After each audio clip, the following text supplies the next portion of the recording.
आज की वीडियो में आपको एक शेर का वाकया बयान करूंगा जिसने 10 मुहर्रम को हजरत इमाम हुसैन की लाश मुबारक की हिफाजत की थी। हजरत इमाम हुसैन ने इसे बचपन से पाला था, लेकिन फिर इसे क्यों आजाद कर दिया था और ये शेर आजाद होने के बाद कहाँ गया और फिर मैदान करबला में किस तरह पहुंचा और इस शेर ने यजीदियों के साथ कैसा सलूक किया, ये सब जान के आपकी भी आंखों में आंसू आ जाएंगे। लिहाजा वीडियो को आखिर तक जरूर देखें। प्यारे दोस्तों, इमाम हुसैन अलैहि अस्सलाम ने एक छोटा सा शेर पाल रखा था जिसका नाम अबू अल हारिस था। इसको मौला से बहुत ज्यादा प्यार था क्योंकि मौला हुसैन का घर मस्जिद के सामने ही था, तो वो शेर बाहर बैठा रहता था। वक्त गुजरता गया और शेर जवान हो गया। कुछ सहाबियों को इससे इतनी तकलीफ हुई कि उन्होंने अबू अल हारिस को वहां से निकालने का मंसूबा बनाया और सोचा कि इस शेर को मदीने में नहीं रहने देना चाहिए। आखिर वो नबी करीम की खिदमत में हाजिर हुए और कहने लगे, ए रसूल अल्लाह, हुसैन का शेर जवान हो गया है, हमें इससे डर रहता है कि वो कहीं हमें काट ना ले। ए रसूल अल्लाह, अगर आपकी इजाजत हो तो हम इस शेर को जंगल में छोड़ आए। प्यारे नबी ने फरमाया कि कल तुमको ये शेर मदीने में नजर नहीं आएगा। शाम को नबी पाक इमाम हुसैन के पास आए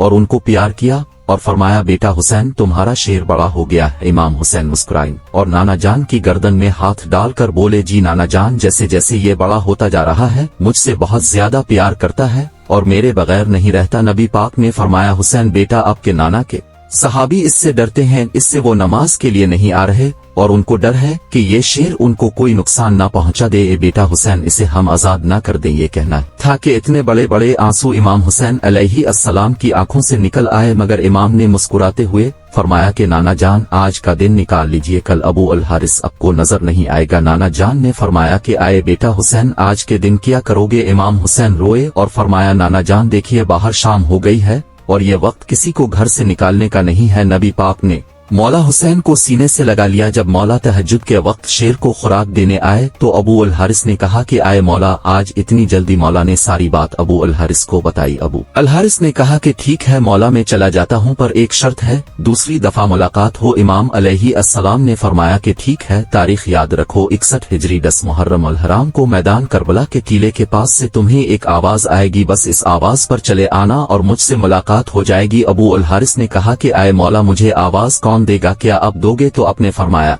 नहीं। किया आपके भाई अब्बास अलमदार देंगे। तो आपने फरमाया नहीं। फिर पूछा कि ए इमाम, फिर मुझे आवाज कौन देगा। फिर इमाम अलैहि अस्सलाम ने रोते हुए फरमाया कि मेरी 4 साल की बेटी सकीना सलामुल्लाह अलैहा तुम्हें आवाज देंगी।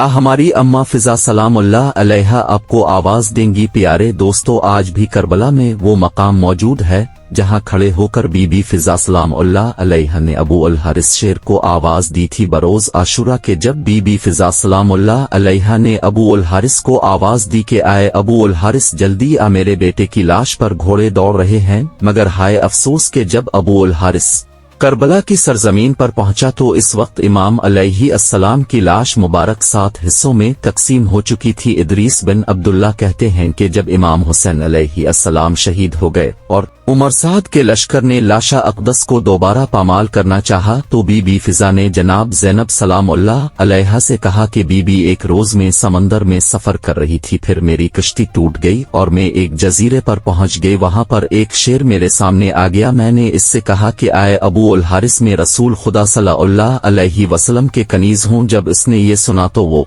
गिराते हुए आगे बढ़ गया और रास्ते की तरफ मेरी रहनुमाई की। अब मुझे इजाजत दें कि मैं इसे आवाज दूं और बलाओं में इसको ये बताऊं कि ये लोग फर्जंद रसूल अल्लाह सल्लल्लाहु अलैहि वसल्लम के साथ किया करने वाले हैं। बीबी फिजा ने इस शेर को आवाज दी कि ए अबू अल हारिस। शेर ने अपना सर उठाया। बीबी फिजा ने कहा कि क्या तुम्हें मालूम है कि ये लोग तुम्हारे इमाम के साथ किया करने वाले हैं, ये उनका लाशा दोबारा पामाल करना चाहते हैं। ये सुनकर शेर इमाम अलैहि अस्सलाम की तरफ भागा। जब यजीदियों ने देखा कि शेर लाशों की तरफ आ रहा है तो उन्होंने सोचा कि शेर भूखा है और लाशों का गोश्त खाएगा, लेकिन वो ये देखकर हैरान रह गए कि शेर एक लाश को सूंघता है और दूसरी तरफ चला जाता है। उधर अबू अल हारिस जब इमाम हुसैन अलैहि अस्सलाम की लाश पर पहुंचा तो वो बैठ गया और इमाम के खून से अपना माथा भर लिया और करबला की सरजमीन पर टकरे मार मार कर मर गया। लश्कर वाले आए तो उन्होंने शेर को देखा। उमर साद ने कहा कि ये फितना है, इसे जोश न दिलाना और वापस लूट जाओ। चुनांचे सब वापस लूट गए। जनाब बीबी फिजा सलामुल्लाह अलैहा ने शेर के आने की खबर जनाब ज़ैनब सलाम अल्लाह अलैहा को सुनाई और इस तरह लाश अतहर पामाल होने से महफूज रही। वाज़े रहे कि ये शेर मौला अली अलैहि अस्सलाम का पाला हुआ शेर था जो कि खानदान नबुव्वत का वफादार था और आज भी मौला अली सरकार से मंसूब है। जनाब बीबी फिजा सलामुल्लाह अलैहा हजरत बीबी फातिमा अल ज़हरा की वफादार कनीज थी, जिन्होंने बीबी फातिमा सलामुल्लाह अलैही की वफात के बाद भी उनके बच्चों का साथ नहीं छोड़ा और बीबी ज़ैनब और जनाब उम कुलसूम के साथ रहीं और करबला में भी इमाम हुसैन अलैहि अस्सलाम के हमरा रहीं और उनकी बहन और बेटियों का सहारा बनी, जिन्हें बीबी फिजा सलाम अल्लाह अलैहा कहा जाता है। रसूल खुदा ने अपनी ज़ाहिरी जिंदगी में बीबी फिजा सलाम अल्लाह अलैहा को 3 दुआओं की सहूलियत बख्शी थी। वाक़या करबला पेश आने से पहले वो 2 दुआएं मांग चुकी थी और उनकी तीसरी दुआ जो उन्होंने वाक़े करबला के लिए संभाल रखी थी, लाशा इमाम हुसैन अलैहि अस्सलाम को दोबारा पामाल होने से बचाने वाला अबू उल हारिस यानी शेर फिजा को बुलवाना था। सलाम हो रसूल पाक पर और सलाम हो इमाम हुसैन अलैहि अस्सलाम पर। प्यारे दोस्तों, अगर वीडियो अच्छी लगी हो तो चैनल को सब्सक्राइब और वीडियो को लाइक और शेयर जरूर करना।